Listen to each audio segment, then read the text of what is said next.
মাসিমা নিরস্ত্র ভাবে এসেছিলেন, কোন রকম অস্ত্র নেই হাতে, তারপরে পুলিশের এই ব্যবহার কি বলবেন?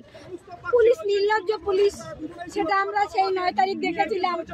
তার মধ্যে যে এত নির্লজ্জ হয়ে যাবে,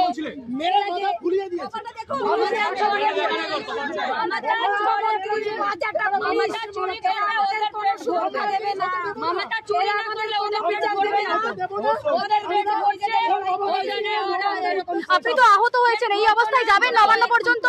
অবশ্যই যাবো।